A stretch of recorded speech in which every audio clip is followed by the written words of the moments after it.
Hey everyone, welcome to today's video. Today we're going to be looking at the day after.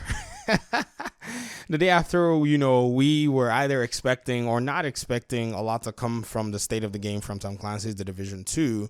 And you guys know that we pretty much have covered in this channel that sometimes it's okay to keep your expectations realistic. And as many of us were, maybe somewhat lethargic because of the style of communication and presentation of information, we kind of expected that not much was going to be given. I think it's still a standard policy within the studio, a policy that I feel might not be beneficial for the developers and the publisher and the studio anyways. They feel like it's a good thing. They feel like it's actually something for them to do, especially now that they're in the Division 2. They're playing from a different position right now. Now, many people alluded to when patch 1.3, the game Division 1 was having a lot of issues. How the developers came back from, I think they were on some holiday and they literally sat down with the community and laid out a vision and a plan. In that time, their position was they needed a community that actually did and does, rally around them. And, most of us are loyalists, and it doesn't, however they go ahead and throw out these things here, we know that the presenters of the state of the game, we can understand, are following a corporate policy. And I've said this before, and some people have said, sometimes corporate agendas are not bad, but I feel like after the relationship for the past few years, there should be at least a little bit of loyalty towards the gamers. Some people even said, oh, I'm complaining and all that stuff. And I'm like, you see, this is the reason many gaming companies get away with, every kind of horrendous act in the whole world, because we forget, how things have gone in the past. But, if you're somebody who is thinking about these things and has been thinking about them, it's not like everybody must play the Division 2. There are other games that are better than Tom Clancy's The Division 2. This is coming from a content creator, and I'll be realistic with you. In fact, there are games that their DLCs will eat the Division 2 alive, so it's not even a matter of what is and what isn't. So it's a matter of just understanding where the cards lie and trying to provide feedback. They have said to provide feedback, so we are providing feedback and saying, hey, we don't feel like this is actually the way to go. Some people are even saying that even Digital Extremes have even somewhat started to, turn a different direction. That's kind of, not a mirror image of what they were in the past, and said, somebody alluded and said, many of these companies always turn once they've made some kind of profits. And so if you think about the way they marketed the Division 2, I think it goes back to seeing how they marketed the year one pass and maybe the reasons why, which there probably is only one major reason why: to push copies out the door. So they made their year one content free and said, this is our year one content. It's all free. And so I think that was something that they used to sell a bunch of copies. The way they defined all the different editions, that was kind of a haphazard thing. But I think that's, they did that and they want to just sit through their first year of having pushed those sales out the door, even though people may say, oh, the sales, for Tom Clancy's The Division 2 were not so great and all that stuff. But you also have to think about the manpower and the resources that it could have taken to develop the game. I don't think the manpower and resources was similar to the Division 1. So the Division 1 sold more. It was the fastest selling game in Ubisoft's history. I showed you guys a chart in a game a while ago. So if you think of all the profits made from the Division 1, taking a fraction of those profits and reinvesting it into Division 2, which probably cost much less than the Division 1 in production because all the systems and everything had already been built. All that needed to be done was for it to be built upon. I can say that the Division 2 most likely was a profitable game for Ubisoft Massive. I mean, yes, sales numbers did not necessarily go as planned and fly out the door.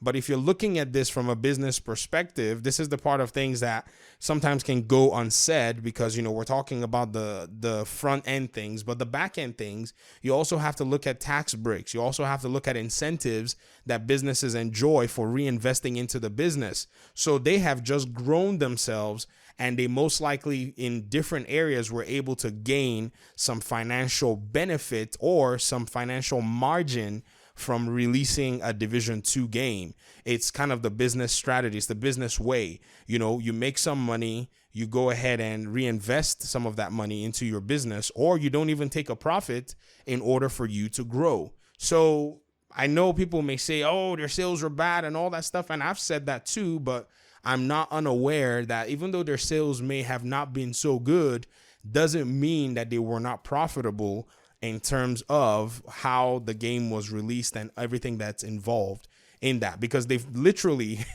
since the Division 1 added like to their staff. I mean, they were like a 400 member team and now they're at a 600 member team. They've hired new people. If you go watch a lot of the stuff on the massive website, you read, watch their YouTube channel, you see that they've moved I think a team to a new building or something like that. I can't remember the exact specifics, but they are expanding. And so how are they expanding if they've not been profitable? So that's a question that you have to ask yourself. So many of us are still going to be sticking with our guns. Nonetheless, we will wait to see New York.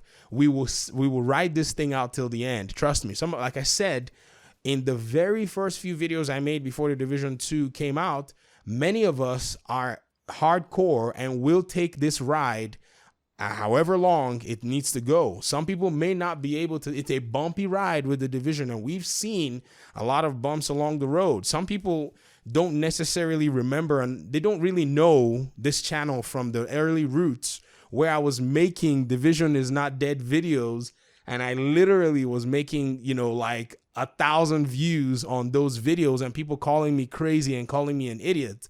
So I don't think my mindset has really changed regarding the overall aspect of the game. Even though, yes, I will critique the developers, I will critique the publishers, I still know that Ubisoft is one of the good guys out there. As bad as that may sound, trust me, some other gaming publishers and gaming companies, I will leave names unmentioned, sorry. They are not as gamer-centric as Ubisoft may be. And, you know, I know we have CD Projekt Red as one of those companies out there, but trust me, it is a very, very weird relationship between gamers, fans, and publishers who are a business there to make money. But the way gaming is, it's kind of strange for a lot of these publishers. I don't want to mention their names and their business models. There are two of them that are on my mind, and they actually make games that I like. The only problem is the way they handle their fandom is not gamer centric. They don't really understand the gamer culture, and I wish they did. If they did, they will probably dominate. But then they've also shown signs of greed as well. And so I'm glad that they're not dominating. I'm glad that they're being dominated so that they can stay on that level. The moment that they can break out of their old mindsets, they're able to win or at least be competitive or relevant. One of the things that you may not know is, yes, companies like Ubisoft may rush out games to the market. They may be broken, but they still have a lot of relevance in the aspect of speaking about video games, because they usually come back with a track record of fixing their games and making sure things are back in place for their community, regardless of how long it may take. Other companies like EA have to crawl back into a hiding spot and put the name Respawn in front of them in order to make them look good. And then CD Projekt Red, just so far, over the course of releasing somewhere around 5 or so games, still remains true till date to itself. But hopefully we'll see how Cyberpunk 2077, its marketing, its release, how that actually affects the company. Hopefully they can still maintain the heart of their business model. They can still maintain their gamer-centric, centricness. And I say players can invest in these companies, which brings us to some options, which right now on the channel, I'm playing through The Witcher 3, and I'm going to be giving the game coverage, because, it's just one of those games that I would say is a game where the development team seems to be very gamer-centric so far. And I want to just, shine some light on their game because, and if one other person sees the game, tries the game out, it may or may not be for you. That's another thing, too, that I'm learning, because some people are giving feedback on the channel saying, man, this game doesn't seem like it's for me.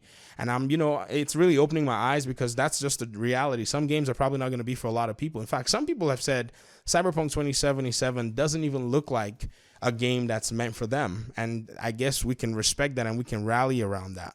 So other games as well that, you can engage in right now are, maybe like your very casual PvP games. If you like playing Call of Duty, some people are, rocking that like crazy. Some of the community members here are into fighting games, Street Fighter, Mortal Kombat, whatever it is. Many people are just getting, their casual gameplay out of those. And some people have, just pretty much changed and jump ship to Destiny, which is also, in my opinion, a good game, even though it may have its own quirks, but has also faced its challenges and eventually gotten to a very solid spot. So I guess we are just, sticking to our guns, but at the same time, giving the division a rest right now until we see some things that eventually change. For some of us, what that looks like is playing other games. I'll still be talking about the division. I'll still be covering the content. We'll be looking at the Division 1 whenever I have some time. Go in there, look at some systems that are absent from the Division 2 and see if there are places where these systems could fit. Now, I have to quickly give a disclaimer. Some people say it feels lazy rehashing things from the Division 1 into the Division 2. And I smile because the amount of things that have been taken from the Division 1 into the Division 2 are so many. It is such a weird statement to make, because the game actually does continue from, where it was. And the story is literally 6 months in between one another. So I don't know how much change you wish to see in 6 months, whether it be 6 months in real life or 6 months in game world. Yes, you should see some change, but I don't know if you can see too many drastic changes in that sense. So I feel like maybe the Division 2 may have succeeded if they had perhaps written the story, tied the story to go further into the future. I think that may have helped maybe a little bit in terms of how things are. I think there's so many options and so many aspects that we can discuss, but we'll deal with that in some other discussion videos.